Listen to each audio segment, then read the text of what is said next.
আজ আমরা শিখব একটা নতুন ইংরেজি শব্দ এনরেজ। আচ্ছা ভাবুন তো, যখন কেউ সাধারণ রাগের চেয়ে অনেক বেশি রেগে যায় তখন কি হয়? সেই অনুভূতিটাকে বোঝানোর জন্যই আছে শব্দটা এনরেজড, মানে কাউকে একদম প্রচণ্ড রাগিয়ে দেওয়া।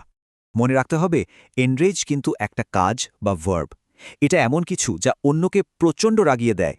চলুন একটা বাস্তব জীবনের উদাহরণ দেখি।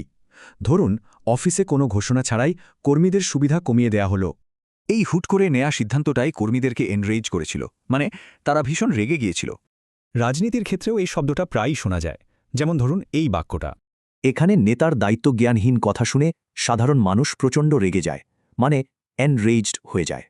আচ্ছা এবার খেলার মাঠের একটা উদাহরণ দেখি কেমন। যখন কোচের মনে হলো তার দলের সাথে অন্যায় করা হচ্ছে, তখন তিনি প্রচণ্ড রেগে গেলেন। শব্দটা সহজে মনে রাখার সবচেয়ে ভালো উপায় কি জানেন? একটা ছোট্ট গল্প। গল্পটা এরকম: মিনা খুব মন দিয়ে একটা ব্লক টাওয়ার বানাচ্ছিল। ঠিক তখনই রাজু এসে এক ধাক্কায় সুন্দর টাওয়ারটা ভেঙে দিল। রাজুর এই কাজটাই মিনাকে এনরেজ করেছিল। সে তো রেগে আগুন। তাহলে এক নজরে দেখে নেই, এনরেজ মানে কাউকে খুব রাগানো, আর এটা একটা কাজ। এবার আপনারা ভাবুন তো, কোন ধরনের অন্যায় বা অবিচার দেখলে মানুষ সবচেয়ে বেশি এনরেজড হয়?